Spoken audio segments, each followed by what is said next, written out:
밖에서 바라보는 날카로운 시선 외부자들 지금 시작합니다.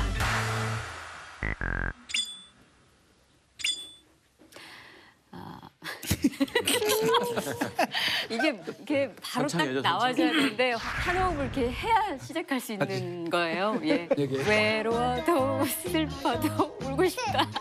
나는 울어. 오늘 제가 이 노래를 부른 건 외로운 한 남자를 위해서 불러봤는데 이유는 이 수습사원 소개를 한 후에 말씀드리기로 하고요. 먼저 오늘의 수습사원 인사 부탁드리겠습니다. 네, 안녕하세요. 반갑습니다. 네, 안녕하세요. 수습사원 이재정입니다. 제가 매주 수습사원 소개로 환영송을 이렇게 부르는데 오늘은 특별히 이 노래는 이동관 전 수석을 위해서 불러봤습니다. 왜냐? 바로 이재정 의원 때문이기도 합니다. 왠지 모르시겠죠? 어쨌든 제가 코드를 맞추겠습니다. 제가 왕왕 이 프로그램을 봤는데요. X자로 한 편 먹고 계시더라고요. 근데 오늘 제 짝꿍은 우리 이동관 수석님인 것 같고요. 최근에 저 혼자 보수의 목소리를 내는 그런 경우가 왕왕 있었어요. 그러니까 이게 주최 측에 무슨 음모가 있는 거 아닌가 이런 생각도 가끔 드는데 제작진도 좀 고충이 있다고 하는 게 이 자리, 이 보수 패널 섭외가 쉽지가 않대요. 그렇겠죠. 예, 그래서 혹시 주변에 추천하실 보수 인사가 있다면 직접 러브콜로 보내시는 것도 한 방법일 것 같습니다. 저기 멜로디를 섞어서 찾아주시기로 했잖아요. 이게 뭐 왜 그냥 넘어가시려고? 본인이 매일 혼자 노래 부르는 게 억울하니까 또 이것까지 노래. 아니 의상이 지금 젠틀한 이 박사 있잖아요. 젠틀한 이 박사. 이 박사 아시죠? 이 박사.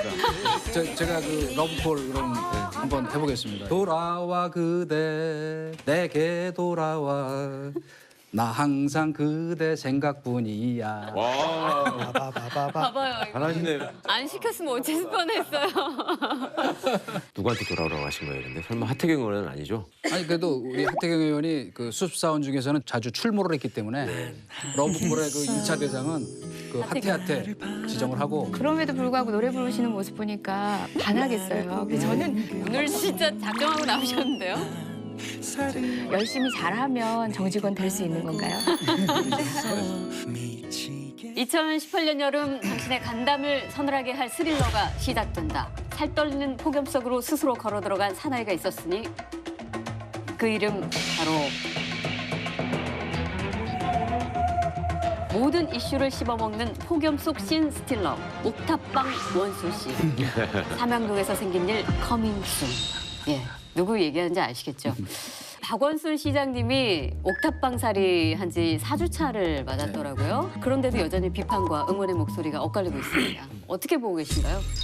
저는 마치 리얼리티 쇼를 하시듯이 진행했던 것이 적절한 거였는가에 대해서 저는 한번 개인적으로 비판적 입장에서 생각해봤죠. 지도자한테 국민들이 바라는 것이 이런 보여주기식의 쇼는 아니다. 저는 생각하는 이유가 이게 한번 중독이 되면요. 대중한테 이거 맞추려다 보면 한도 끝도 없어요. 아주 극단적인 예를 들면 로마의 빵과 서커스의 황제, 칼리굴라 황제를 생각해 보세요. 모두 마지막에는 자기 목숨까지 내놔야 돼요. 그러니까 이것보다는 좀 더 생산적인 그런 일을 하셔야 하지 않을까.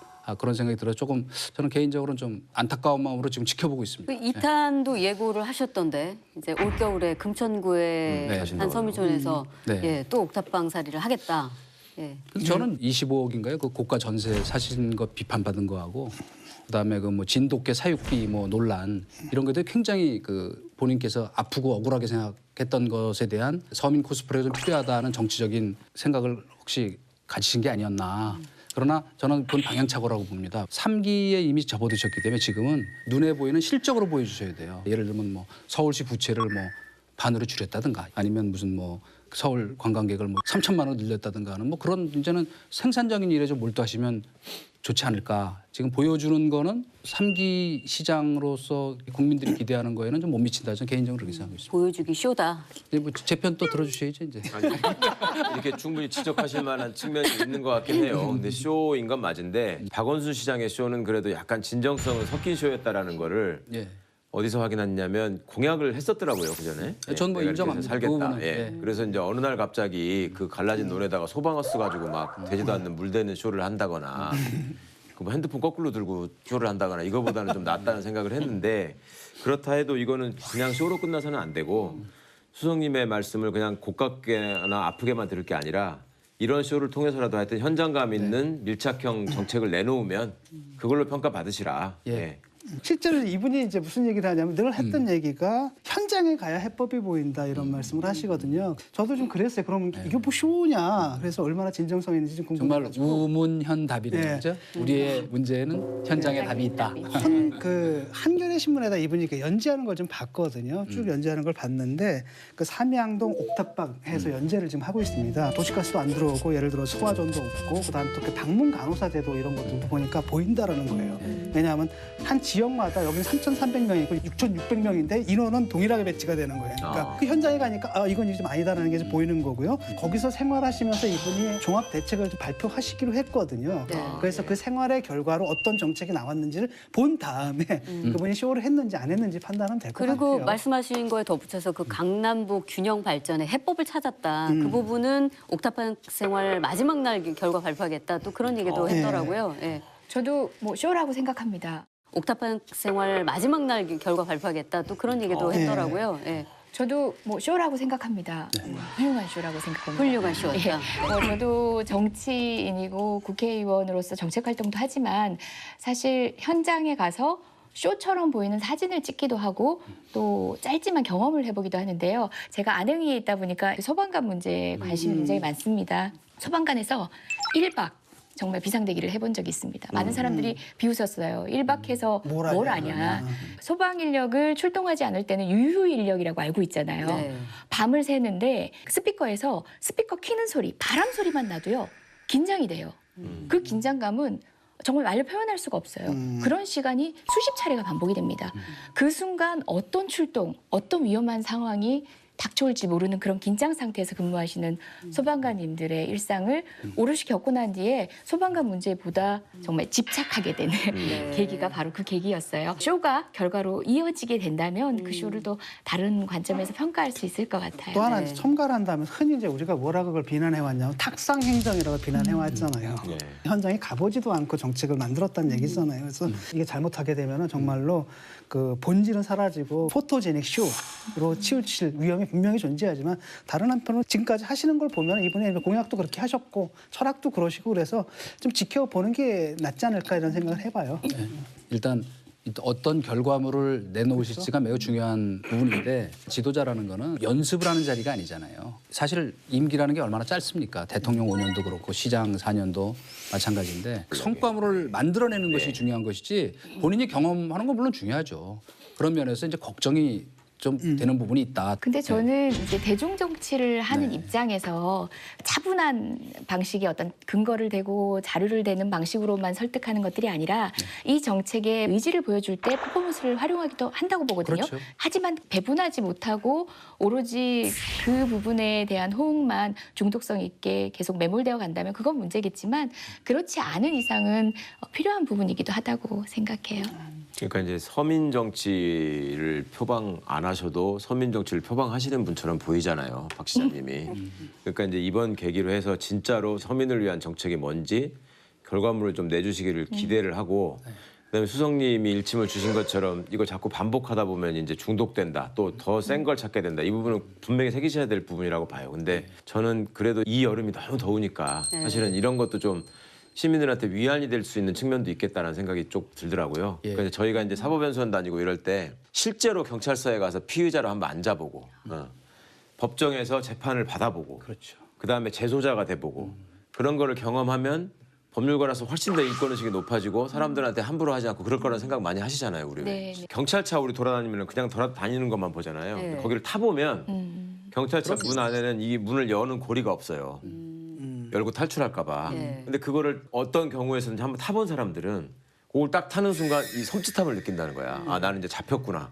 이런 거. 그러니까 그런 것들을 실제로 해보지 않으면 모르는 일이거든요. 이런 것들을 좀 경험해봐야 될 필요가 있는 것처럼 저는 이번에 이제 꼭 부탁드리고 싶은 게 난방 정책은 우리나라가 꽤 세부적으로 발전시켜 왔고 잘 돼 있대요. 그런데 냉방 정책이라는 건 사실상 없었대요.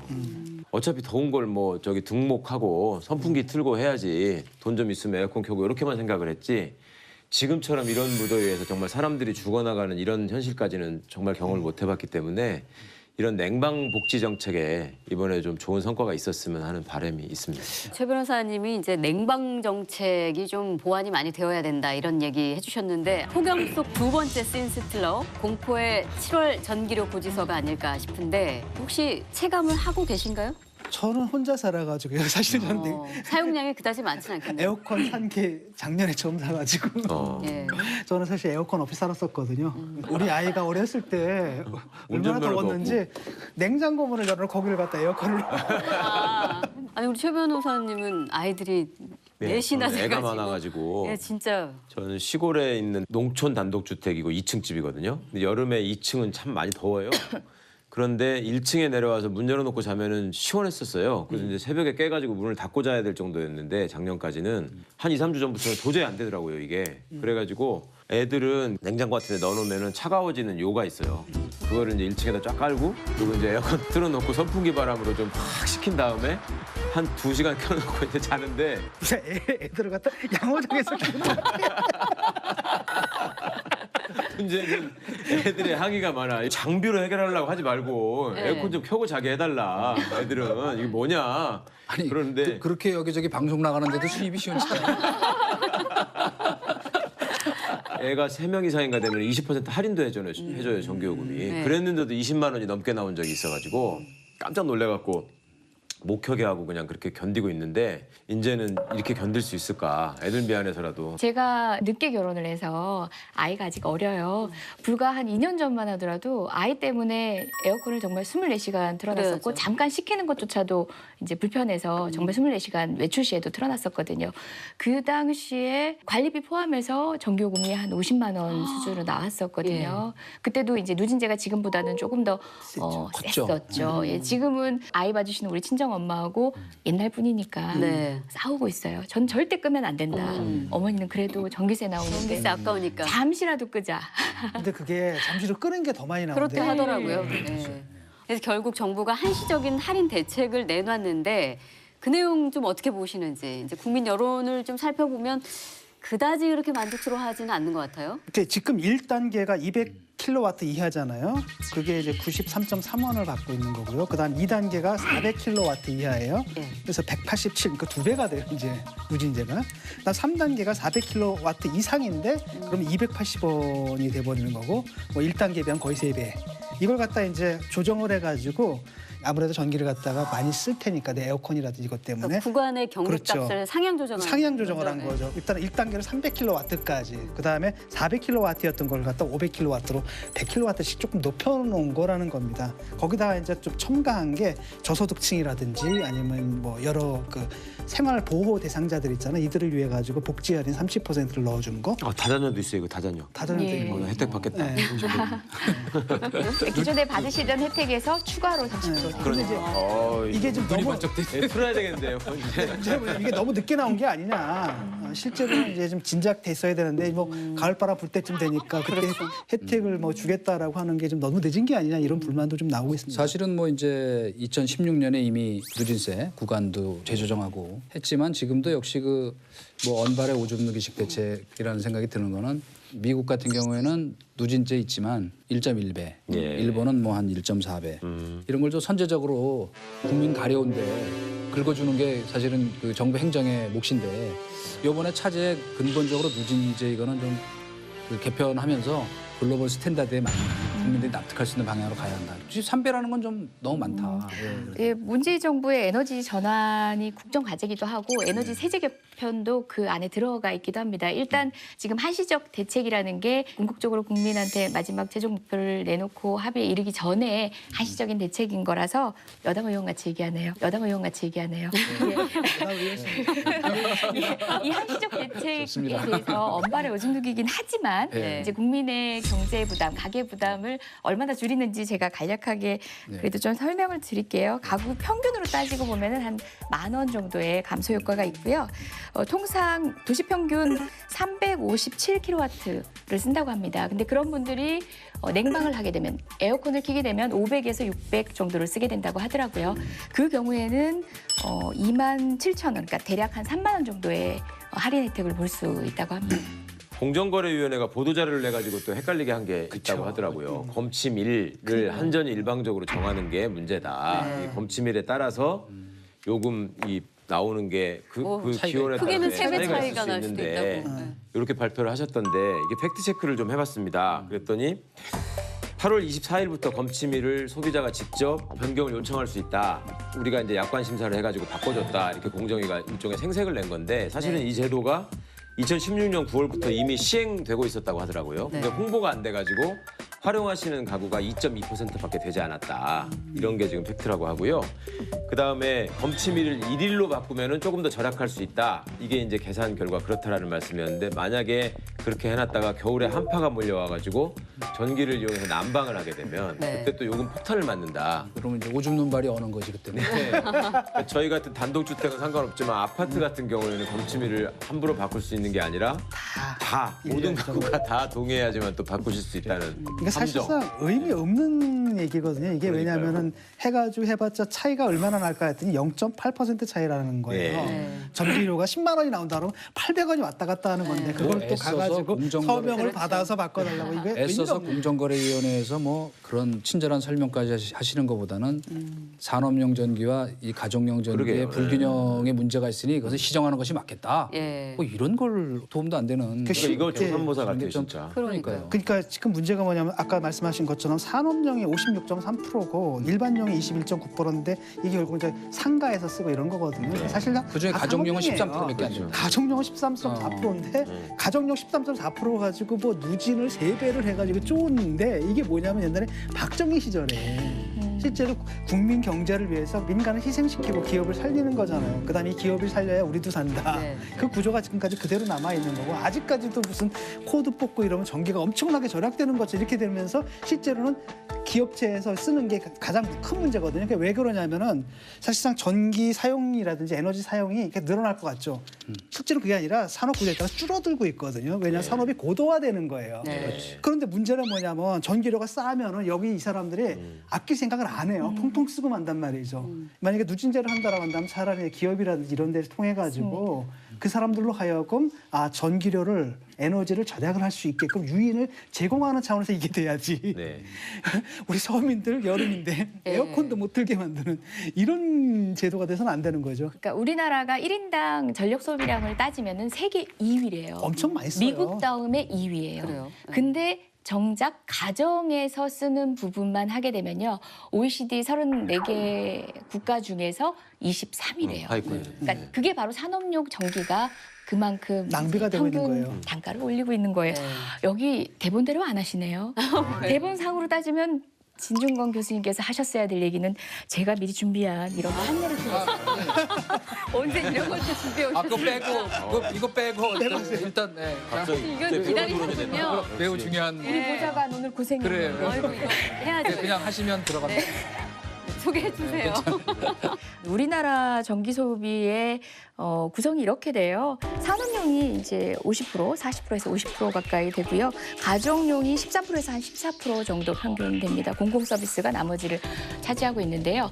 유럽의 경우에는 30, 30, 30이라고 해서 대략 가정용이 30, 그리고 또 산업이 30, 그리고 남은 30 정도가 상업용이라고 하는 그 정도 포션을 차지하고 있는 거죠. 그 6단계 누진제에서 3단계 누진제로 개편을 한 게 2년 전입니다. 그때가 바로 제가 50만 원에 관리비를 냈다는 바로 그때인데요. 저희 더불어민주당이 야당이던 시절이에요. 이 전기요금 개편에 대해서 TF를 구성을 했었는데요. 그나마 6단계 누진제 11.7배에서 3단계의 3배수로 줄어든 게 요즘 가계 부담이라고 생각하면 그대로 유지됐었더라면 지금 얼마나 부담됐을까. 아까 전기 사용량도 그렇게 차이가 많이 나는데 이 산업용 싸게 책정해 놓고 그 부분을 가정용 누진세 매겨가지고 메워주는 거 메워주는 아니냐. 게 꽤- 예, 국민들이 그렇게 그렇죠. 생각하는 그 거죠. 포션이. 기업에 심야를 쓰게 되면 킬로와트당 50원, 뭐 60원이래요. 절반 정도예요. 그러니까 1단계 구간이잖아요. 그것보다 절반밖에 안 되는 거예요. 네. 기업에 쓰는 게. 말씀하신 것 중에 이제 경부화 전력이라고 해서 전력 소비가 많지 않은 야간 전기 같은 경우 산업용이 굉장히 저렴하거든요. 네. 처음에 이 정책을 펼 때는 전력을 조금 분산시키는 효과가 분명히 있었습니다. 근데 지금은 산업용의 거의 절반 가까이가 이 전력을 씁니다. 네. 낮에 쓸 전기를 그냥 밤에 쓰는 거예요. 모든 잘못된 제도나 법에는 악법에는 이유가 있다. 이런 유명한 얘기 있지 않습니까? 근데 박정희 시대 산업화 시대 패러다임이 곳곳에 그렇죠. 스며들어 있다고요. 그런 것들을 진짜로 근원적으로 시스템 개편을 통해서 하는 것이 중요한데 전반적으로 한번 이거를 재검토하는 네. 이거야말로 TF와 위원회가 있어야 되는 적폐청산위원회에 있어야 되는 곳이 아닌가 생각되네요. 정말 같은 편인 것 같아요. 국회에 들어오셨으면 좋겠어요. 사실 국회에서 그 산업정기요금을 현실화하자 그러면은 녹록치 않아요. 많죠. 네, 여기는 지금 논리적으로 다 동의를 하시고 필요성을 인식을 하고 계신데요. 국회에서는 우리 경제에 어쨌든 타격을 준다. 장애가 될 수 있다라고 생각을 하시는데 산업용 전기요금이 조금 더 현실화된다면 기업도 노력을 하는 거죠. 해야 그 되고. 전력을 예. 덜 쓸 수 있는 방법으로 기술 향상에도 그렇죠. 노력을 할 수 있는 거죠. 그래서 이런 식의 땜질식 대책 하지 말고 한시적 뭐 소급 적용 이런 거 별로 와닿지 않는다. 가정용 누진제를 아예 폐지해야 한다. 이런 의견들이 청와대 국민청원에도 계속 지금 올라오고 있다고 하는데 어떻게 저는 생각하세요? 원칙적으로 폐지해야 된다고 생각합니다. 왜냐하면 정부가 누진제를 설득할 만한 데이터를 지금 제공하고 있지 않습니다. 그러니까 누진세의 가장 큰 문제는 제가 보기에 전기 생산 원가가 어떻게 되느냐 이거를 제시를 안 한다고 하더라고요. 그러니까 정부가 국민을 설득하려면 명확한 자료에 근거해서 누진제가 왜 필요한지 왜 이렇게 설계가 되어 있는지를 납득시키지 못하는 한 저는 폐지해야 된다고 보고요. 저는 그렇게 누진세를 뭐 폐지할 필요는 없다고 보거든요. 뭐 3배 정도 되는 게 좀 우습지만은 왜냐하면 제가 봐도 근데 우리가 좀 전기를 좀 해프게 쓰는 건 사실인 것 같아요. 왜냐하면 제가 유학하면서 봤을 때 이 사람들 물 쓰는 거, 전기 쓰는 거 막 거의 뭐 굉장히 절약하면서 쓰는 걸 좀 봤거든요. 선진국인데도. 그래서 뭐 13%밖에 안 된다 하더라도 13%도 적은 양은 아니잖아요. 그다음에 상징적으로 2대 다만 이제 변화된 환경들 시키면 옛날과 달리 이제는 에어컨을 튼다라는 게 생존의 문제가 됐잖아요. 그렇죠. 내가 에어컨을 틀어야 되나 말아야 되나 이걸 고민하게 하는 정책에서는 절대 안 된다는 거죠. 저는 기본적으로 이 한전의 독점 체제를 저는 없애야 된다고 생각하는 사람입니다. 왜? 공기업은 돈 벌기 위해서 있는 기업이 아니에요. 저는 이거 정신이 잘못됐다고 저는 생각하는데 이걸 어정쩡하게 이 공영도 아니고 이익은 또 남기도록 재촉하고 이러다 보니까 돈 벌면 자기네 상여금 잔치한다고 또 두드려 맞죠 물론 예. 욕먹고 모자르면 전기세 올려야 된다고 하는 이런 계속 반복되고 있거든요. 악순환이. 그러니까 진짜 최소 필요한 공기업 체제를 놔두고 일본은 지금 부분적으로 뭐 전기 소매할 수 있도록 이렇게 하고 있더라고요 보니까. 그러니까 경쟁이 있어야 사실은 발전이 있는 건데 저희는 아까 말씀하신 원가도 어떻게 되는지 잘 모르는 것처럼 한전만 쳐다보고 앉아 있으니까 그 말씀하신 대부분은 동의가 되긴 하지만 일부분에 있어서는 동의가 어려웠던 점은 뭐냐면요. 그 공공재를 유지하기 위해서는 경쟁이라든지 이제 민영화라든지 하는 것들은 조금 신중하게 생각해야 되지 않을까. 예, 하는 물론 의견을 저도 덧붙여봅니다. 전면적으로 그렇게 하자는 것이 아니라 저 최소한 저 일본처럼 이를테면 전기를 받아서 지역별로 자기 실정에 맞게 그 소매업은 할 수 있도록 경쟁 체제가 도입돼 있단 말이에요. 실제로 도움받고 있는 계층들이 있잖아요. 그러니까 그런 보완의 방법이 있다. 자, 근데 이 와중에 안 그래도 전기료 걱정에 정말 우리 국민들 가슴 철렁한데 더 철렁하게 만든 일이 있었습니다. 이제 두부값이 콩값보다 싸다. 이 얘기를 김종갑 한전 사장이 SNS에 이제 글로 올린 건데 이 글을 올리고 난 이후에 뭐 아주 논란이 있어요. 그러니까 이게 전기료 올리겠다는 뜻 아니냐 이런 추측들도 저도 나오고 사실은 있는 거고. 처음에 제목을 보고서 이게 뭔 소린가 했어요. 두부값이 콩값보다 싸다 이 말이 그러니까 예. 원료 그러니까 원가보다는 제품이 좀 비싸야 될 거 아니겠습니까? 그러니까 전기료가 현재 쌉니다. 이 말을 아마 그렇게 표현하신 것 같은데 그 말은 올리겠다는 거잖아요. 그렇죠. 결국. 예. 그러니까 이제 한전의 경영 실적 성과가 안 좋으니까 지금 적자가 날 것 같으니까 이런 말씀하시는 거 아니냐라고 당연히 연결해서 생각할 수밖에 없고 그러면 시민의 한 사람으로서 생각할 때는 전기 요금을 사실은 우리가 전기세라고 생각하면서 국가에서 부과하면 당연히 내야 되는 돈으로 지금 생각을 하는데 그러면 한전에 근무하시는 분들은 그걸 공공의 마인드로 과연 접근하고 계시는 건가? 그럼 흑자가 났을 때 그거를 가지고 공적인 기여를 국민들을 위해서 뭘 했던가?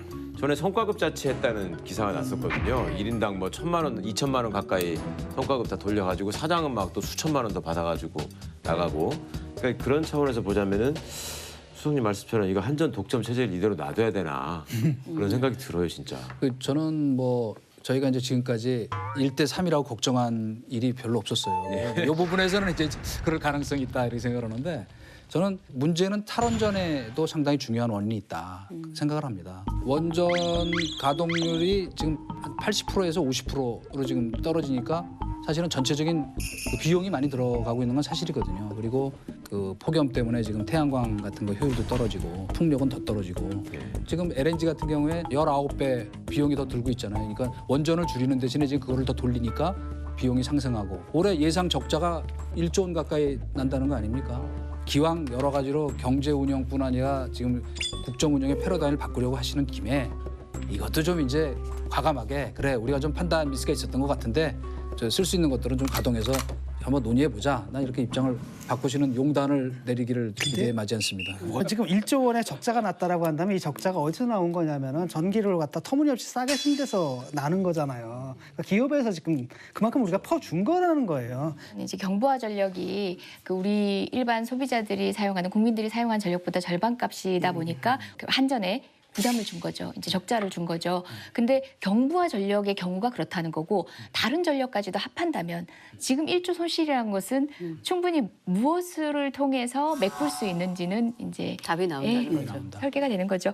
그리고 저 문재인 정부의 여당 의원이지만 그럼에도 불구하고 부끄러운 지점이 있어요. 저희가 탈원전 정책이라는 네이밍을 붙이고 있는 게 사실 부끄러워요. 그쵸. 진짜 유럽에서 탈원전 정책 하는 데는 고속도로에서 100km 달린다라고 한다면 우리는 걷고 있는 거예요. 그건 탈원전 정책이라는 이름을 우리 스스로도 붙여서도 안 되지만 쪽팔린 거죠. 비판하는 층에서도 탈원전 정책이라고 이야기하는 건 부끄러운 수준이고요. 저는 말씀하셨다시피 원전은 진짜 싼 콩이 아니에요. 비싼 두부를 만드는 데 있어서 싼 콩이 아니라 너무나 비싼 콩, 얼마나 나가는지 모르는 콩이에요. 유럽 같은 경우는 그 전기요금 안에요. 산업용 전기요금 안에 정책 비용이 들어가요. 그 이탈리아만 하더라도 42%, 독일 45%, 그리고 뭐 프랑스 26% 등등 해서 이 정책 요금이 뭐냐면은 그 안에는 원전 비용, 그리고 새로운 에너지를 개발하는 비용 등이 들어가는데 우리 요금에는 뭐가 들어가냐면 모든 데 소비재에 다 들어가는 부가세. 네. 그리고 3% 남짓의 전력산업기반기금이라는 것만 들어가거든요.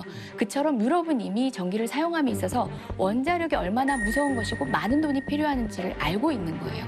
지금 일본 사례를 보면 알잖아요. 후쿠시마 사태 이후에 페루에 당시 예측했던 비용을 뭐 4배, 5배 넘겨가면서 지금 비용을 투하를 하고 있습니다. 그런데 그게 도쿄전력에서 부담하고 있지 않아요. 정부가 부담하고 있어요. 도쿄전력은 본인이 부담하고 있지 않기 때문에 이 문제에 있어서 별다른 고민이 없으시고 다른 전력회사들도 이걸 기관으로 삼지 못하는데 정부가 상한선도 없이 필요할 때마다 국고를 계속 넣고 있습니다. 페루의 기하급수적인 비용이 증대가 예측이 되는데도 불구하고 그러니까 일본 국민은 얼마나 더 세금을 부어야 되는지 모르는 상태라는 거죠. 페루뿐입니까? 그 원자력 폐기물 같은 경우 10만 년 동안 저장하는 비용을 어떻게 계상할 수 있습니까? 그게 원자력을 통해서 전력을 생산하는데 우리가 고민을 해서 계상에 넣었어야 될 비용이거든요. 네. 그런 부담이 있다는 거는 뭐 분명하죠. 그게 현재 계상이 안 돼 있다는 것도 맞고 그러나 현실적으로 지금 우리가 에어컨도 제대로 못 켜고 지금 고생하고 있는 이 서민들한테 어쨌건 좀 더 주름과 압박을 준 건 사실이다. 영향을 지금 미쳤다. 그렇죠. 탈원전 정책이. 아니 기존의 저거대로 80% 가동률이 가동이 이루어졌으면 제가 보기엔 이번에 훨씬 더 과감한 저거 할 수 있었어요.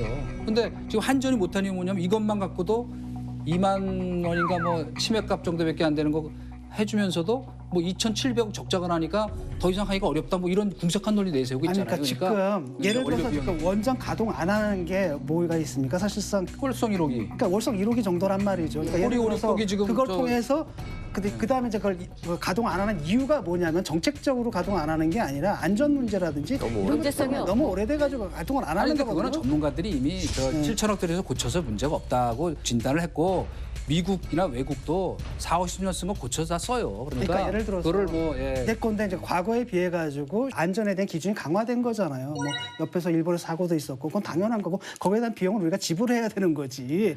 그 안전에 대한 비용 지불을 갖다 이걸로 인해 가지고 니들 뭐 전기료 더 깎아줄 수 있는데 못 깎아줬다 이렇게 말한 건 좀 그다음에 그 1억이랑 한번 생각해 보세요. 그걸로 발전 못해서 얻어진 손해를 갖다 배분해 보세요. 그럼 나한테 얼마 이익이 올 건가? 내가 할 때 10원 안짝일 거라고 생각을 해요. 산업 국토교통통상자원부 장관이 그런 얘기를 하긴 했습니다. 그 뭐 월성 1호기 조기 폐쇄한 거 빼고 2023년까지 총 5기 원전 추가로 건설될 예정이다. 이게 이제 장기적으로 우리가 탈원전 정책을 가고 있는 것이기 때문에 이 모든 원인이 마치 탈원전에서 시작된 것은 뭐 탈원전 하고 있는데 그런 비난을 받으면 억울한 논의를 좀 건 아닌데. 흐트리려는 그런 의도가 있는 것이 아니냐 뭐 이런 우리나라 이야기를 탈원전이 이제 2080년인가 언제죠? 82년. 2082년이거든요. 그래도 뭐 단계적으로 좀 줄여 나가려는 장기적 플랜을 갖고 가고 있는 건 뭐 틀림없고 우선 제일 중요한 탈원전이라 건 하고 싶어하죠. 새로 짓는 계획은 전면 중단했잖아요. 뭐 탈원전 정책이라고 이름을 붙인 우리의 정부지만 네. 전 좀 부끄럽긴 하고요. 무엇보다 저는 그러니까 원전 사고의 위험성은 우리는 코앞에 두고 있어요. 무엇보다 그 동남 해안선 따라서 그 원전이 지진대예요. 이때까지 지진 안전지대라고 했다가 작년, 재작년 그리고 올해까지 저희가 지진에 있어서 더 이상 안전하지 않다는 걸 알게 되지 않았습니까? 최다 밀집 원전 지구예요. 사고는 멀리 있지 않은 것 그럼 앞서 같아요. 만약에 사고가 또 다른 게 후쿠시마 원전이 물론 원인은 지진이지만 지진으로 인한 쓰나미 때문에 벌어진 거지 사실은. 아니, 논란은 있겠어요. 예를 들어가지고 일본에서도 그 원전 짓는 것들도 전문가들이 지은 거고요. 전문가들이 예상한 거고요. 다 했던 건데 사고는 난단 말이죠. 예. 자, 이 탈원전 관련해서는 이게 아주 굵직한 주제이기 때문에 따로 떼어서 나중에 더 깊이 논의를 좀 해보도록 네. 하겠습니다.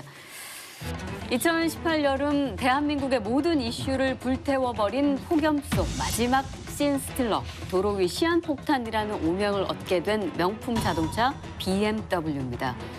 올해만 무려 30건이 넘게 발생한 BMW 화재.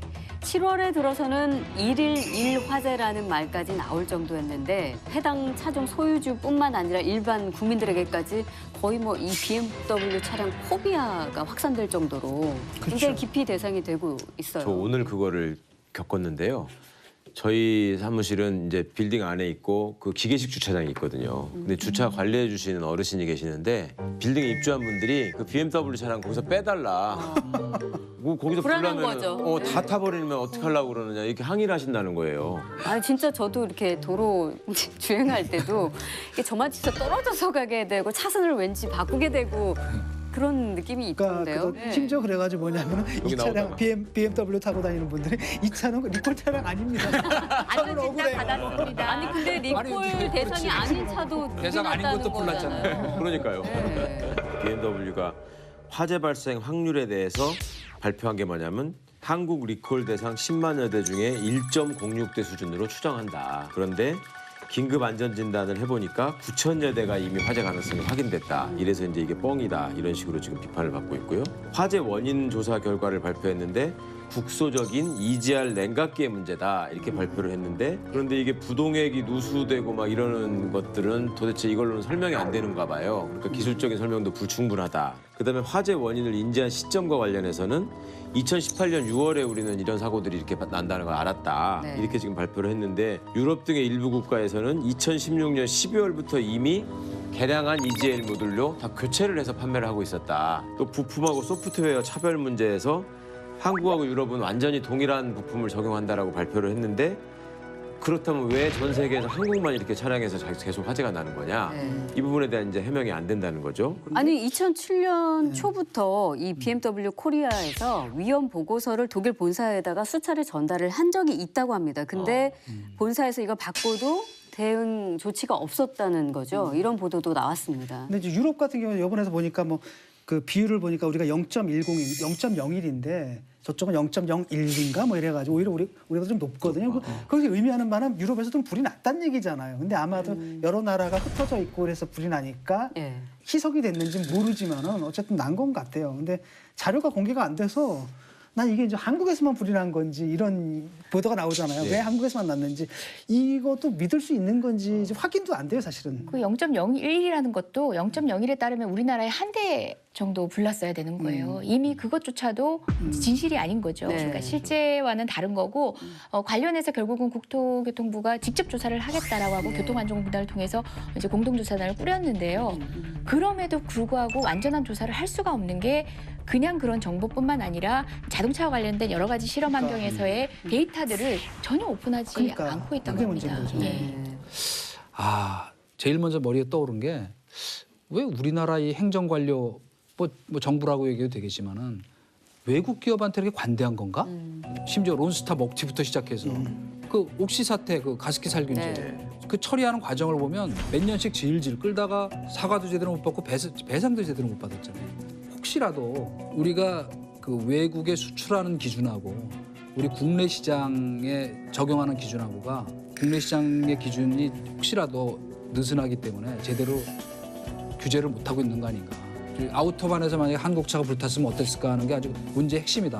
그런 생각이 들고 저는 그런 면에서는 이거는 저희 정부, 그다음에 특히 언론 모두 나쁘게 얘기하면 공범이라고 생각해요. 우리나라가 기업하기 어려운 환경, 투자하기 어려운 환경이라고 얘기했지만 우리나라만큼 기업하기 좋은 환경이 없는 거죠. 특히 외국 기업 입장에서 보면 한국 소비자는 호구였던 거예요. 호구일 수밖에 없는 게 외국인 투자 촉진법 같은 경우만 하더라도 들어올 때는 온갖 혜택을 줍니다.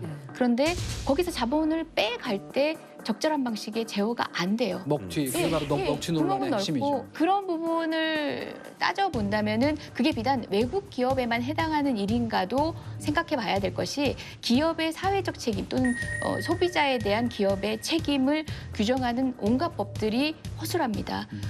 최소한 행정 규제를 통해서 사전적으로 국가가 관여하는 루트를 두든가 아니면 사후적으로 상황이 발생했을 때 강력한 책임을 묻거나 둘 중에 하나라도 돼야 되는데 우리는 둘 다 허술합니다. 그래서 정부도 마침내 칼을 빼들었죠. 안전진단을 받지 않은 BMW 차량에 대해서는 운행 중지 명령을 내린 건데 이 국토부가 내놓은 대책이 얼마나 실효성이 있을지는 조금 따져봐야 할 문제인 것 같습니다. 그러니까 리콜 대상 차량 그리고 또 이제 최소한 안전진단을 받지 않은 차량 등으로 한정해서 하고 있는 거고요. 지금 일각에서 이제 그런 조치가 늦었다라는 의견도 있고요. 그렇죠. 또 일각에서는 그런 조치 때문에 소유주들이 정작 손해를 보고 있는데 그 소유주들의 재산상의 이제 행사 제한은 어떻게 보상을 할 것인가라는 이제 양가적인 주장들이 다 존재합니다. 아니 그리고 리콜을 빨리 받아서 안전진단 좀 받고 싶은데 그 접수도 지금 어렵다는 거 아닙니까? BMW라 그러는데 그래서 자꾸나 BMW가 호기심 바람으로 한번 해보세요. 어쨌든 이제 BMW는 아니지만 다른 차가 며칠 전인가 불이 났잖아요. 그래서 사망 사고가 있었거든요. 그렇기 때문에 어떻게 보면 국산차인데 이제 국토부에서 운행 중지 명령을 내린 게 한국의 이 극성스러운 국민들 를 앞에 놓고 상당히 좀 용감한 결정을 내렸다고 저는 평가를 해줍니다. 그런데 이게 국토부에서 내렸어도 지자체에서 그렇죠. 그 실시를 해야 되는 거라면서요? 뭐 협조 과정을 거쳐야 되는 거고요. 관련된 법제가 매끄럽진 않지만 현존하는 법제를 최대한 이용해서 사태에 대한 대응 조치를 하고 있는 강제성이 있는 건가요? 그러니까요. 운행 정지. 그렇지 않지만 사회적 합의 자체가 그러니까 뭐 지자체 단체장이 협조를 충분히 얻을 수 있을 만큼 지금 국민적 합의가 있지 아니 않나요? 근데 몰고 다니면 사람들이 다 눈총을 줄 거예요. 저 자식 저. 근데 사실 그러니까 피해자인데 그것 때문에 2차 피해를 또 받는 것 같아요. 차주들은. 주차장 딱 들어가려는데 못 받고 아마도. 또 한 가지 대책으로 징벌적 손해배상 제도 실효성 있게 강화하겠다 이렇게 밝히기도 했는데 이 부분은 어떻게 보십니까? 당연히 필요한 부분인데요. 왜냐하면 도요타 자동차가 미국에서 급발진 사태가 났을 때 도요타 그 주요 임원들 뭐 창업주의 자식 뭐 이런 사람들까지 나와가지고 일제히 고개 숙여서 사과하고 막 이러는 거 봤는데 그리고 그때 리콜 제대로 안 했다는 이유만으로 1조 2천억 원인가 그렇습니다. 1조 3천억 원. 1조 3천억 원인가. 예, 그렇게 물려가지고 도요타가 그때 막 휘청했잖아요. 폭스바겐 같은 경우에도 그 배출가스 문제 때문에 여기저기서 두들겨 맞은 게 28조 원이에요. 근데 우리나라에서는 오히려 폭스바겐 그것 때문에 싸게 판다고 그래가지고 더 많이 팔렸고 재고 소진이 금방 됐고 그다음에 미국의 소비자들한테는 약 한 차당 1,000만 원 정도를 물어줬나 봐요. 근데 우리나라는 많이 줘봐야 한 100만 원짜리 쿠폰 하나 던져주고 끝냈다 그러더라고. 이게 모두 징벌적 그 배상제, 그렇죠. 집단 소송제기 없기 10배 때문에. 차이가 예. 그러니까 이제 이거는 어찌 보면은 정말로 창피한 일이고 의원님 잘 아시겠지만 민법 가리키는 그 항목 중에 제조물 책임법 그다음에 이런 징벌적 손해배상제도 집단 소송 이런 얘기는 교과서에 써진 지가 한 30년 됐어요. 40년 됐습니다. 40년 됐습니까? 80년대부터 있었던 논인데요. 제가 국회의원이 되고 난 이후에 지금 현재의 어정쩡한 이 징벌적 손해배상 제도가 통과가 됐는데요. 당시에 이제 옥시 사태, 가습기 살균제 사태가 있었기 때문에 그나마 마련된 건데 여야가 합의를 해야만 사실상 전원 합의를 통해서 통과되는 소위 상임 및 구조들 때문에 이 정도라도 일단 개선을 하자는 취지에서 됐었는데요. 그 법제를 보면은 재산상 손해 같은 거는 대상이 안 되거든요. 그렇죠. 생명.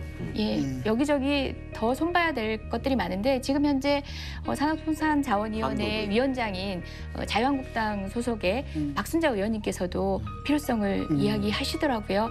저는 여야가 이 문제만큼은 이제 이번 사태쯤에서 기업과 그다음에 국민의 이익을 적대적 대립 관계로 보고 하던 그간의 전선에서 벗어나서 우리 국민을 위한 법을 좀 다시 마련하는 장을 마련했으면 좋겠어요. 그러니까 이제 집단소송법이라는 것도 사실은 조금 소개를 드릴 필요가 있는데 동일한 피해자들이 말하자면 BMW 차주들이 연락을 해가지고 한 30명이 한꺼번에 소송을 냈다 이러면 그 30명이 소송을 해서 내지는 30명 중에 3분만 소송을 해서 이기더라도 다 나머지 BMW 차주들한테는 동일하게 다 배상해줘라 이건데 이것도 정말 결사반대하고 있죠 지금 우리나라 기업들이.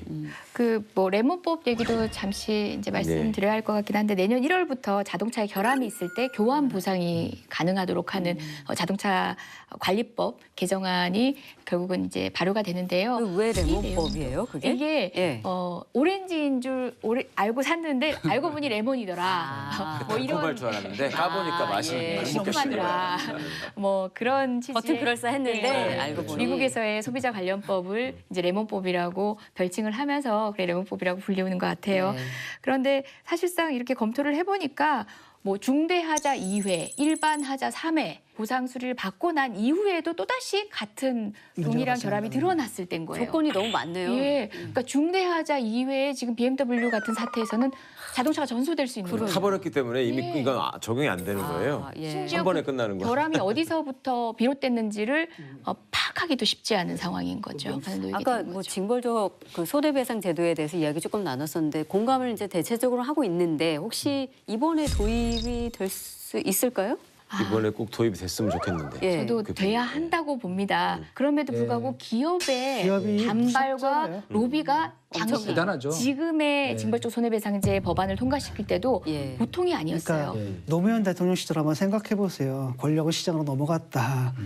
나는 근데 그 상황이 지금 근본적으로 변했을 거라고 보지 않거든요. 그러니까 사실상 의원들보다 더 큰 힘이 있는 거죠. 의원님들이야 4년 지나고 나면 갈아칠 수도 있는데 그분들은 항상 정권이 바뀌고 그런 측면에서 본다면 그냥 계속 거기 있는 분들이 있는 거죠. 쉽지 않은 저희가 이제 국정의 모든 거를 다 한꺼번에 전선을 만들었고 할 수가 없잖아요. 그래서 선택과 집중을 하는 것인데 이른바 어떤 이념적인 무슨 과거 청산식의 적폐 청산보다는 계엄사 문건도 좋지만 실제로 이것이야말로 어떻게 보면 정말로 필요한 거니까 좀 이런데 이제 국정 운영 패러다임을 바꿔서 그것도 협치의 역량을 발휘해서 또 필요한 지금 여론몰이는 다 돼 있으니까 건투해서 파이팅 해주시기를 바랍니다. 연예계의 꿈을 접으시고 어떻게 국회로 빨리 들어오셔야 될까요? 같이 근데 오늘 이거 입어보니까 노래도 불러보고 연예계가 훨씬 좋을 것 같아요. 그리고 편하고 하고 차라리 정치를 하세요. 1년 중 우리가 기억해야 할 기념일이 하나 더 생겼습니다. 2018년 8월 14일 오늘은 대한민국 국가기념일로 지정된 세계 일본군 위안부 기림일인데요. 위안부 생존자 중에 최초로 피해 사실을 고백한 김학순 할머니. 그날이 1991년 8월 14일이었거든요. 그래서 그날을 기념하기 위해서 이제 제정한 거고요. 그동안은 사실 민간에서 이 날을 기려왔어요. 근데 이제 국가 차원에서 이제 기념일이 된 거죠. 그래서 공식적으로 우리가 이 날을 기리게 된 겁니다. 일본군 위안부 피해자에 관한 보호 지원 및 기념 사업 등에 관한 법률안이 개정되면서 기림일 관련된 내용이 들어가게 되는데요. 무엇보다 피해자 보호와 지원 사업의 근거가 강화됐다라는 점이 가장 핵심적인 내용일 것 같고요. 그리고 관련된 정책을 수립할 때는 피해자 중심주의, 피해자 의견을 반드시 청취하도록 했고요. 추모 공간 조성이라든지 위령 사업, 그다음에 장 재비 이런 것도 지원할 수 있는 근거를 마련을 했습니다. 피해자 중심주의가 굉장히 중요한 원칙인 것 같고 대통령이 이제 그렇게 말했던 걸 제가 기억을 하거든요. 이게 뭐 국가 간에 그 서로 퉁칠 일은 아니다. 예. 확실히 그런 측면이 있는 것 같아요. 예를 들어가지고 위안부 피해 할머니들 같은 경우에 솔직히 말하면 일본 정부로부터 피해를 입었지만 또 이분들 지켜주지 못한 우리나라 정부로부터도 피해를 받은 거거든요. 근데 그걸 정부 간의 협상 내지는 뭐 거래로 퉁쳤다. 이건 굉장히 잘못된 거라는 거죠. 그런 시각을 뭐랄까 교정한 것 자체가 그 좀 의미가 있다고 봐요. 실제로 올 1월에 이제 청와대로 그 위안부 피해자 할머니들 초청해서 또 직접 사과하기도 했었죠. 트럼프 대통령 왔을 때 또 초청해가지고 또 그러네. 호응도 하고 그랬던 기억이 나네요.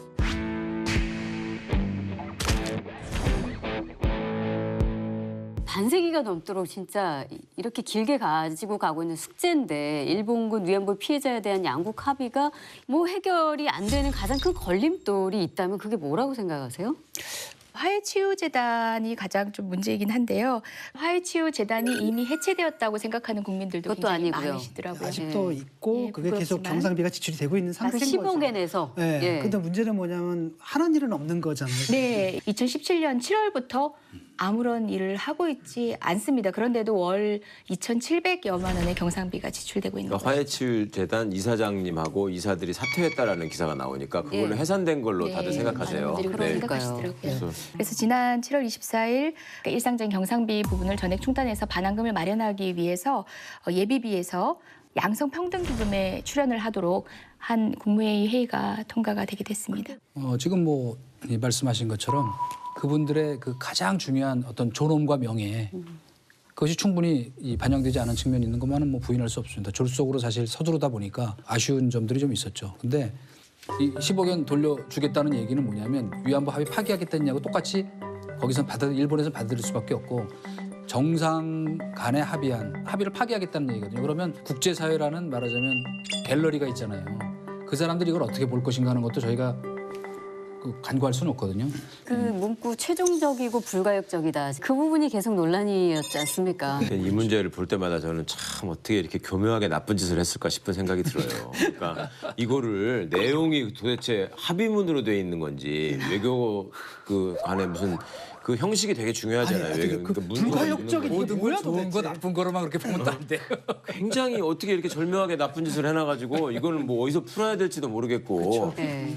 상상력을 저 혼자 발동을 해봤는데 이걸 도대체 어떻게 풀 수 있을까? 제가 생각할 때는 이거는 한반도 평화 프로세스 과정하고 어떻게 연동을 해가지고 거기서 좀 자연스럽게 녹여내는 거 외에는 방법이 없을 것 같다는 생각이 들더라고요. 일본이 하여튼 여기 지금 상황에서 빠져있다는 거에 되게 조바심이 있고 이제 종전선언이 있게 되면은 북일 수교가 이제 다음 순서가 돼야 될 것이고 그러면 이제 식민지 배상 문제가 반드시 이제 일본하고 나올 것이고 그러면 그 과정에서 이 문제가 좀 녹여지지 좀 함께 해결될 수 있지 않을까 하는 기대를 해보고는 있는데 네. 근본적으로 이제 12월 28일 합의에 대해서 폐기 선언을 하거나 재협상을 하겠다라고 천명하지 않은 것에 대해서 아쉬워하시고 관련 부분을 재차 당부하시기도 했는데요. 네.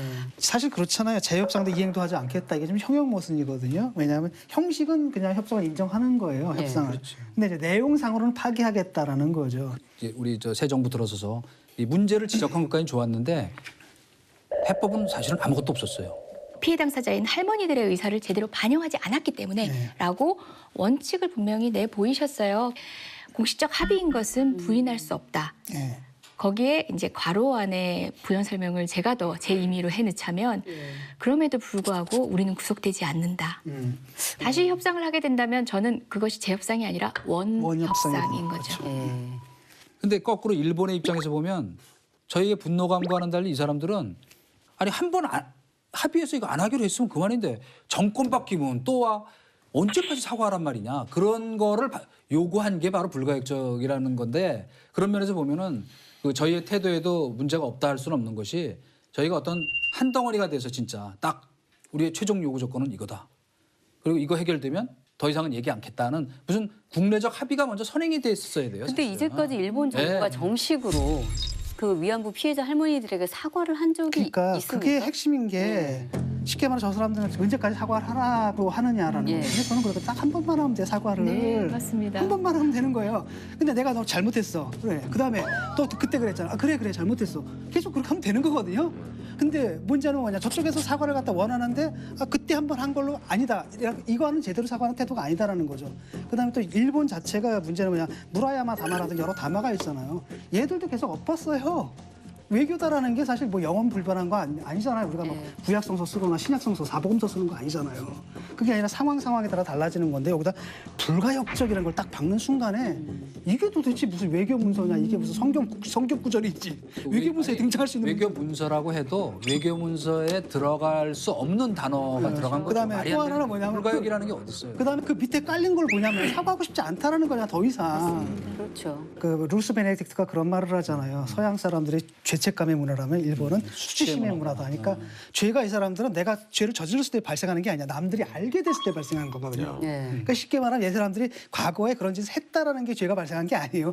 국제사회가 알게 됐을 때 또는 내가 인정했을 때 죄가 발생하기 때문에 나름대로는 죄를 안 지으려고 하는 거예요. 일본 문화 전체가 바뀌지 않는다면 또 일본 사람들의 사고방식 자체가 바뀌지 않는다면 이게 해결될 수 없는 문제인데 또 다른 한편은 우리는 이제 일본에 대해서 물론 그런 요구를 해야 되겠지만 또 다른 한편은 우리는 무슨 시각을 가져야 되냐면은 아 이건 일본 사회의 문제구나.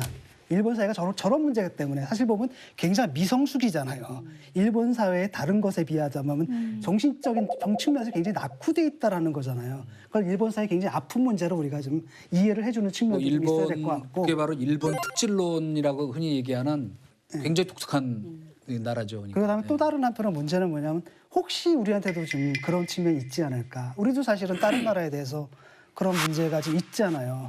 그래서 한편은 일본에 대해서 요구하면서 또 그 나라에 대해서는 또 이중적인 태도를 갖는다라고 한다면 사실 우리가 뭐랄까 우습게 되는 꼴이잖아요. 그래서 혹시 우리한테도 우리가 그렇게 비판하는 일본식의 문화가 우리 안에도 있지 않는가 이걸 반성하는 것 이게 굉장히 중요하다고 봅니다. 저는 이제 뭐 제가 일본을 먹고 옹호해서라기보다는 아베 정권이 갖고 있는 아주 그 극우 보수적인 정권의 속성으로는 자기네에서 굉장한 결단을 해서 양보했다고 생각하는 거예요. 또 실제 그게 맞아요. 왜냐하면 이 합의를 하고 나서 일본 우익들한테 엄청나게 난타당했거든요. 아베도.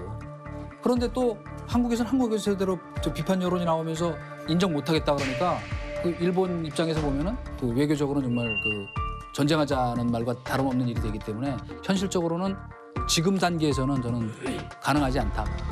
기질이나 문화, 그다음에 일본이라는 국가의 깜냥 뭐 이런 부분들 다 동의가 되는데 역사적인 맥락에서 이 사람들이 과연 역사의 엄중함을 느끼고 있는지를 모르겠다. 저는 이제 그것이 일본 스스로 전쟁을 일으킨 전범 국가이면서 평화 국가를 자임하고 있고 피해자를 자임하고 있는 모순된 현상에서 지금 비롯된 문제라고 보거든요. 그러니까 자기네를 가해자로 정리가 돼야지 사과도 하고 뭐 배상도 하고 하는 건데 이 사람들은 원폭 투하 때문에 우리는 피해를 입은 사람들이고 우리는 평화를 위해서 하고자 하는데 왜 그거를 자꾸 합의를 안 해주느냐 이런 식으로 지금 생각을 하는 것 같아요. 제가 사실은 뭐 그 2012년에 한일 간의 위안부 문제를 마저 해결해보자 하는 뜻에서 그 밀사로 나서서 한번 협상을 한 일이 있었습니다.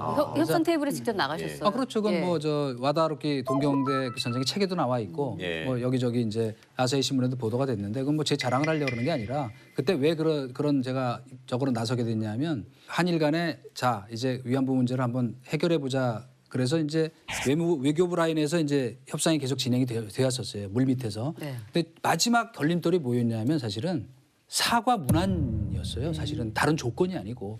그때 이제 처음에는 일본에서 뭐 어떤 문안을 갖고 왔었냐면 일본 정부로서 도의적 책임을 면할 수 없다고 생각한다.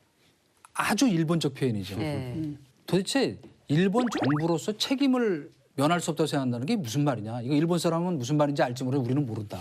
그러니까 이거는 적어도 일본 정부로서 책임을 통감한다 이렇게 바꿔야 된다. 그랬더니 어쨌든 동의를 했어요.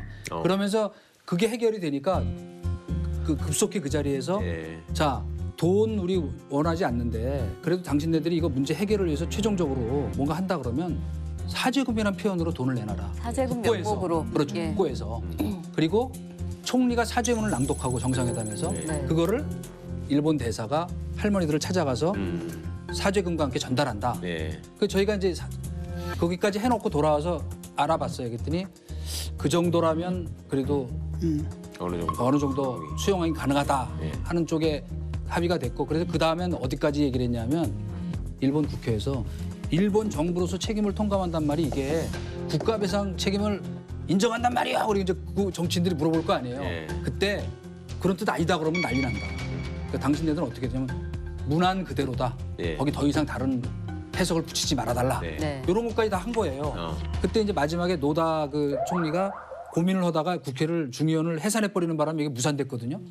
무산됐는데 그런 때 그런 합의도 할 수 있었다고 한다면 거꾸로 앞으로 일본의 새로운 또 정권이 또 저희가 어떤 새로운 계기를 만들어서 한다면 충분히 합의를 할 수 있다 이렇게 생각하는데 문제는 이제 시간인 거죠, 시간. 위안부 합의 문제가 나온 이후에 이 위안부 피해자 할머니 12분이 일본 정부를 대상으로 손해배상 소송을 하려는 움직임이 있었어요. 근데 법원 행정처가 이거를 기각하거나 각하시키는 방안을 검토했다. 소위 지금 나오고 있는 양승태 사법부와의 그 재판 거래 의혹 때문에 좀 안 그래도 한일 위안부 합의 때문에 국민들이 이거 뭐 정말 받아들이기 어렵다는데 지금 분노 게이지가 상승한 상태입니다. 이분은 정말 안 건드린 데가 없어요. 그러니까. 사법행정부처에서는 모든 위안부 문제 합의가 계속 이 다 나오잖아요. 부분은 참 이번 문제까지 믿기 어려운 부분인데 뭐 다른 사안도 아니고 이런 그러니까 사안. 할머니들이 이 소송을 소를 각하하거나 기각해야 한다라는 내용이 그 문건에 담겨 있다는 거 아니에요? 네. 당시가 위안부 할머니들이 제기한 손해배상 소송이 시작도 하기 전입니다. 시작도 정말 전에. 그 시기로 딱 보면은 12월 28일 합의 직후 1월입니다. 예. 그러니까 이 합의에 대한 반발과 국민 여론을 무마하기 위한 여러 공작들과 함께 동시에 양승태 이 문건이 작성이 된 거라는 점도 주목할 필요가 있죠. 각하의 이유로는 다른 나라 정부를 상대로 개인이 소송을 낼 수 없다는 내용. 그리고 기각의 이유는 기각하는 게 한일 청구권 협정으로 소송 권한이 없어졌다. 논리까지 이제 딱 제공을 해주는데 이게 웃기는 게 뭐냐면 어쨌든 뭐 어느 쪽으로 결정이 나든 간에 문제는 뭐냐면 사법부가 독립적으로 판단을 내려야 되는 거잖아요. 근데 이 사람들은 뭘 하고 나냐면 사법부가 지금 행정부에 보조를 맞추는 거예요, 거기. 그렇죠. 자기 스스로 그렇게 규정을 했다라는 거거든요. 이게 충격적인 거죠, 이게 지금. 이 사건은 지금까지도 이제 1회 기일도 잡히지 않은 채로 계속 공전되고 있는데요. 여기서 한 가지 이제 유사한 사건으로 지금 일제 강제동원 소송 관련한 여러 가지 문건들도 발견되고 있지 않아요? 그 문건들 중에 하나 보면 5가지 방법, 처리에 있어서 5가지 방법을 시나리오를 검토하는 게 나오는데요. 뭐 조정 화해 시도, 사법자제론, 전원합의체 판단 뭐 등등 하면서도 그 중에 하나가 재판 연기 방안도 있습니다. 네. 근데 바로 위안부 할머니 사건이 바로 재판을 연기하는 방식인데 무엇을 이유로?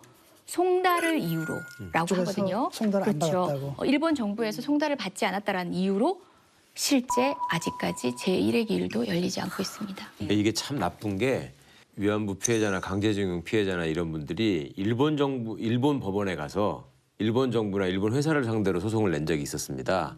그때 일본 법원의 판결이 뭐였냐면은 청구권은 인정한다. 그런데 과거에 한일 간의 청구권 합의에 의해서 소멸됐다. 예, 이거는 소멸돼서 배상해 줄 수 없는 것이다. 이렇게 판결을 했어요. 그러니까 거기도 심지어 일본 법원도 이거는 청구권은 성립한다라고 얘기를 한 거예요. 네. 근데 대한민국 대법원에서 만든 문서에 이거를 국가를 상대로 할 수 없다라고 해서 각하시켜야 된다라는 문구가 써 있는 거예요. 이것들은 민족 반역자예요, 진짜.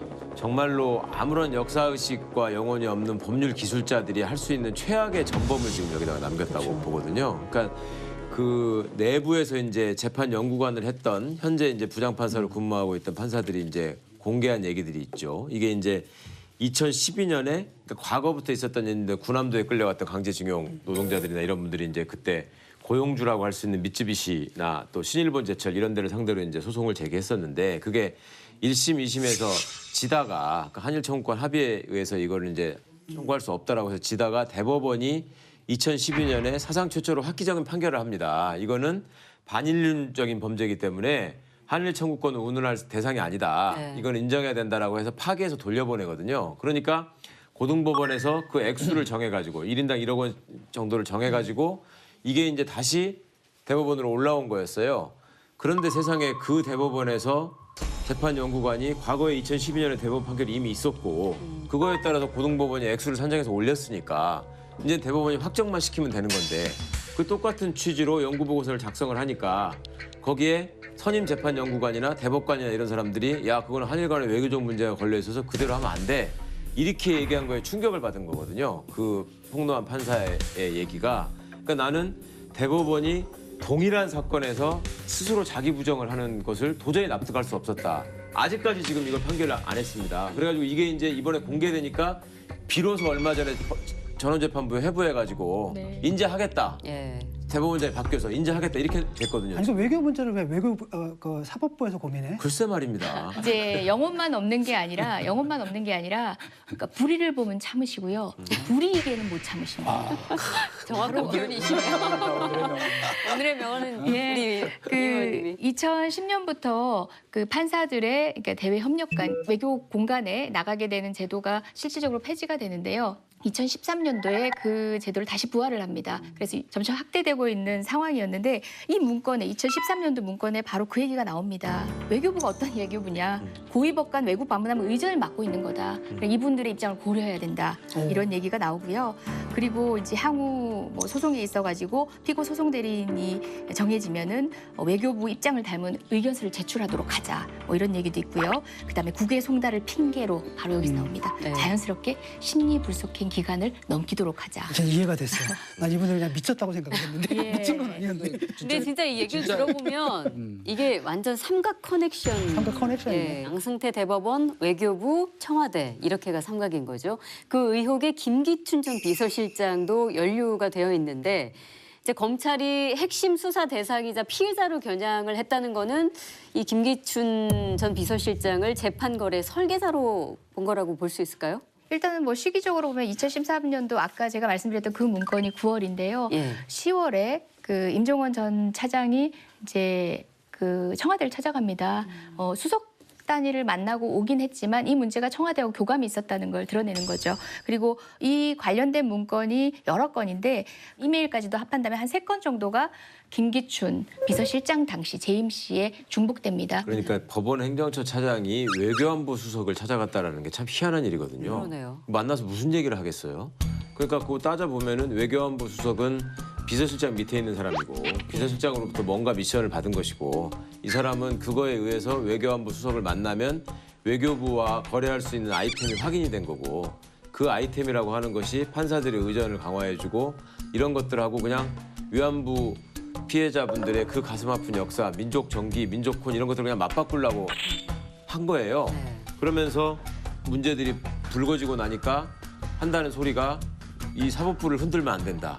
그러면서 외교부 압수수색은 할 수 있지만 대법관이나 대법원에 대한 압수수색은 할 수 없다. 지금도 이런 태도들을 지금 현재 영장전담 법관들이 보이고 있는 거거든요. 이건 참 좀 끔찍한 일이고 국민들이 정말 분노해야 될 지점이라고 생각합니다.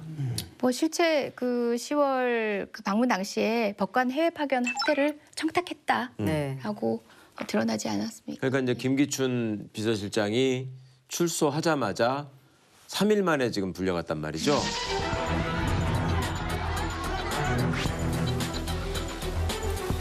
석방지 검찰에 다시 소환되셨는데 심경 어떠신가요? 이거는 뭔가 저는 흔적을 발견했다고 봐요. 그러니까 지금 외부에 잘 안 알려져 있지만 제가 알기로는 검찰이 이런 사법농단 부분에 대한 증거 서류들은 굉장히 많이 확보하고 있다고 알고 있습니다. 근데 거기서 이제 그게 흔적이 나오니까 당시에 또 김기춘, 양승태 두 분이 가지고 있는 그 학연 이것이 또 남다른 것이었기 때문에 충분히 김기춘 비서실장이 컨트롤 타워가 돼서 이런 것들, 이런 조합들을 지휘했을 수 있다라는 의심을 검찰은 가질 수밖에 없었고 그 부분을 수사를 하고 있는 거라고 봅니다. 이 문제에 있어서는 제가 한 가지 더 이제 이병기 비서실장도 자유롭지 못합니다. 일본 그 통일이니까. 2015년도 작성된 상고법원 관련 BH 대응 전략에 보면요. 이런 얘기가 나와요. 그 이병기 전략의 최대 관심사는 한일관계 복원이다. 네. 그런데 이제 어떤 요청을 하냐면요. 당시 산케이신문 서울지국장 사건 그 출국 정지기간 영장 처분 관련해서 이제 보류 요청을 좀 하고요. 그 다음에 일제 강제징용 피해자 손해배상 청구 사건은 청구 기각 취지의 파기환송 판결을 기대할 것으로 예상한다. 뭐 이런 취지의 부탁을 한 거예요. 그 이병기 비서실장 같은 경우는 김기춘 비서실장 바로 연이은 네. 비서실장의 직에 있었고요.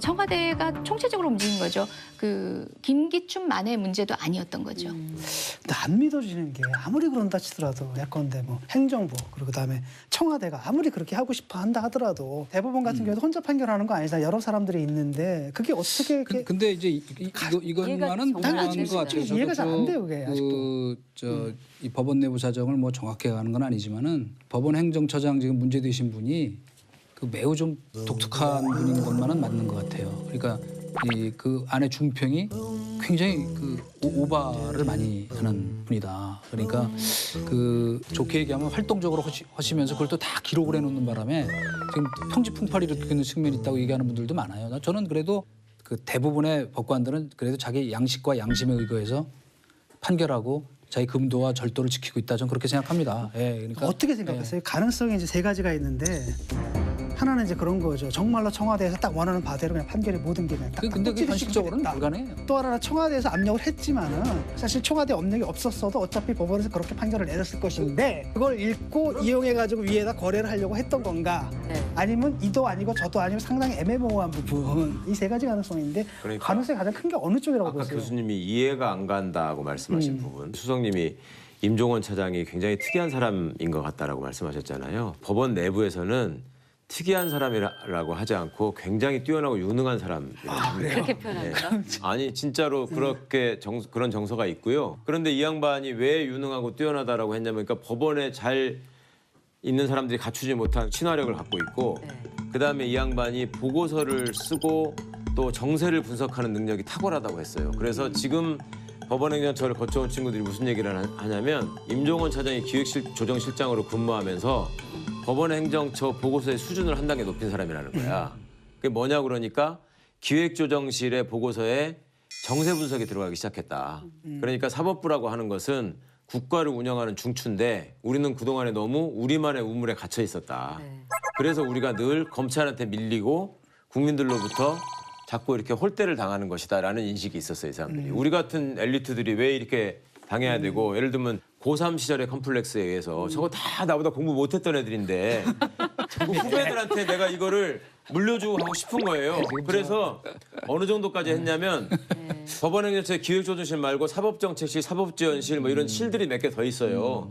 그 실에 있는 심의관들이 기획조정실의 보고서 수준을 따라잡으라 해가지고 기획조정실에 가가지고 문건 몇 개를 파일을 가져다가 그걸 띄워놓고 거기에 맞춰가지고 작성하는 수준의 연습을 지금 했다는 말씀을 거야. 들어보니까 네. 진짜 유능하고 탁월한 분이네. 그러니까 임종원 차장이 그리고 쉽게 사고는 말하면 유능하고 탁월한 사람이 그러니까 쓰는 임종원 거지. 차장이 그러니까 사법부에서 어떤 예외적인 인물이 아니라 어떻게 보면 사법부 전체가 갖고 어떤 염원의 표상이었던 거예요. 그러니까 그거를 한 단계 업그레이드 시키려고 노력했던 사람이니까. 그분이 그렇게 이제 수준을 올려놓으신 그 수준 높은 보고서를 우리가 보고 있고요. 그렇죠. 우리 국민이 그 보고서를 보고 한숨을 쉬고 경험을 하는 그러니까요. 예. 예. 그러니까 얼마나 그 우물 안에 빠져가지고 이상한 생각을 하고 있는지가 드러나잖아요. 저는 아까 궁금해하셨잖아요. 재판 거래가 어떻게 결론에 관철이 됐을까, 어떤 방식으로 작용을 했을까. 네. 뭐 저도 사실 몰라요. 수사를 해봐야 되고 또 여러 가지 증거들을 종합해서 판단을 해봐야겠지만 저는 연결고리 하나 있어요. 법관 3,000명 중에 한두 명 보내는 건데 왜 거기에 공을 들였을까요? 3,000명 중에 한두 명 나가는 그 법관들의 대다수가 사법행정처에 근무하는 소위 말해서 고위법관 승진이 예정됐거나 고위법관 승진이 가능한 사람들로 이루어졌다는 거죠. 법원 내에서도 그렇죠. 엘리트 그룹이 따로 있네. 법관 길들이기일 거예요. 제가 수사를 받고 왔던 사건 역시도 소위 말하는 이거야말로 정말 특이한 판사, 이제 튀는 판사죠. 법원의 어떤 전체적인 취지와 거스르는 판결을 한 판사들에게는 당근과 채찍을 다양한 방식으로 줍니다. 그 방식과 다르지 않는 식의 조령 과정이었던 거죠. 수사 과정이 그렇게 지금 순탄치 않아 보이는 게 지난주에 검찰이 법원 행정처 그 전현직 심의관들과 대법관 등에 대해서 압수수색 영장을 청구를 했는데 줄줄이 또 기각이 됐습니다. 이게 뭐 사법농단 관련 영장 기각률이 90%가 넘으면서 이거 방탄 법원이 따로 없다. 이런 비판들이 아주 많이 있는데 수사가 정말 제대로 이게 진행될 수 있을까요? 두 번에 걸친 이제 영장 청구를 기각을 하고 예. 세 번째 이제 한 법관에 대해서 심의관이었던 한 법관에 대해서만 영장을 발부하는데요. 다만 조건을 붙입니다. 법관 사찰이 명백하게 이 문건을 통해서 확인됨에도 불구하고 법관 사찰에 대해서는 영장을 발부하지 않고요. 그분이 본인이 직을 그만두면서 나가면서 2만 5천여 건의 문서를 삭제를 합니다. 네. 그 부분에 있어서만 영장을 발부를 합니다. 실제적으로 이 문건이 문제 삼고 있는 내용에 대해서 법관들은 문제 인식을 그러니까 무게감을 느끼지 못하는 거죠. 네. 저는 우리 지금 김명수 대법원장께도 한번 물어보고 싶어요. 무슨 입장이 이거 지금 본인이 지금 발휘하지 못한 그 리더십의 그 한계 이거에 대해서 저는 대국민 사과해야 된다고 생각해요. 진짜로. 아무 말씀 없이 침묵을 지키는 그 태도는 과연 정당한 리더십인가? 현재 많은 시민단체와 더불어서 그 생존한 위안부 피해자 할머니들이 직접 나서서 이 관련자에 대한 처벌 또 근본적인 문제 해결 촉구하고 있습니다. 피해자들의 상처를 치유하기 위해서 우리 정부 그리고 우리 사회가 어떤 노력을 해야 될까요? 우리 정부가 정말로 피해자들을 위해서 일하고 있다라는 신뢰를 주는 것, 그 믿음을 주는 것, 그것이 지금 현재 회복해야 될 가장 선결 과제라고 생각합니다. 저는 이제 그 박근혜 정부의 위안부 합의가 있었던 이후에 위안부 할머님들한테 설명을 하겠다고 찾아간 적이 있죠. 그때 할머님들이 너는 도대체 어느 나라 외교부 차관이냐라고 말씀하신 게 너무나 생생히 기억이 나거든요. 그러니까 지금 대한민국 정부가, 대한민국 외교부가 대한민국 외교부다라는 것을 명백하게 인식시키고 신뢰를 받을 때 이 문제가 해결이 시작된다. 그렇게 생각합니다. 일단 원칙은 잘 세운 것 같아요. 일단 딴 거 다 필요 없고 일단 피해자 중심주의라는 원칙을 확실히 한 것 이번에 그나마 이제 성과고요. 근데 더 중요한 건 우리가 망각하면 지는 거잖아요. 이 싸움은. 그래서 우리만 기억하는 게 아니라 피해 당한 굉장히 많은 나라들이 있잖아요. 중국도 있고 필리핀도 있고 심지어 네덜란드도 있고 이 수많은 나라들이 기억을 하고 또 심지어는 미국 하원에서 결의안까지 통과된 적도 있잖아요. 그런 전 세계적으로 이렇게 기억을 하려는 이런 움직임들이 있어야 되고 더 중요한 건 뭐냐면 일본 사람들한테도 기억을 시켜야 되는 거죠. 그러니까 가장 본질적인 건 뭐냐면은 거기 끌려갔던 그 할머니들께서 정말로 자유롭게 돌아올 수 있었느냐. 예컨대 그 병원에서 마음대로 외출을 하거나 이럴 수 있었느냐. 그게 아니었잖아요. 라고 한다면 그 사실 그게 성노예인 거거든요. 이런 사실에 대해서 일본 정부가 아주 교묘하게 자기 국민들을 세뇌시키고 있는데 사실은 이 위안부 문제를 제일 먼저 제기한 것도 제가 알고 있건 일본의 양심적인 지식인들이었거든요. 네. 그분들이 한국을 찾아와서 이 할머니들 만나가지고 설득하고 이런 과정이 있었는데 일본의 양심 세력과 연대를 해서 일본인들에게 이걸 갖다 계속 기억시켜주는 이 작업이 굉장히 중요하다고 봅니다. 말씀하신 것에 저도 보온을 좀 하자면 오키나와에 갔었는데요. 귀국하지 못한 할머니가 그곳에서 생을 마감하신 분이 있었습니다. 그분을 기억하는 기념비가 있었는데요. 바로 그곳에 있는 시민들이 십시일반 모아서 그 기념비를 만들었다고 했어요. 그뿐만 아니라 2000년에 도쿄에서 시민법정이 있었습니다. 위안부 문제를 다루는 시민법정이 있었는데요. 네덜란드 피해자, 대만 피해자, 북한 피해자 모두 할머니들이 나오셔서 증언도 하시고 실제로 시민법정이지만 법정처럼 운용을 했었어요. 당시에 죽은 천황마저도 피고인으로 기소를 했었거든요. 그런데 피고인을 변호해줄 변호사를 찾았는데요. 일본의 우리나라 변협 같은 단체가 나서줬어요. 천황을 변호했다가 중요한 게 아니라 그런 우리 시민단체 어떤 염원이 담긴 그런 법정에 지식인들이 나서준 거예요. 그러니까 일본의 아직 건강한 목소리들과 함께 손맞잡을 필요도 있다는 말씀에 저도 적극적으로 공감을 합니다. 그러니까 1차 가해자는 일본이었지만 사실 우리나라 남자들도 2차 가해자였거든요. 왜 그 많은 위안부 피해자 할머니들이 오랜 생활 동안 얘기도 못했을까? 우리나라인데.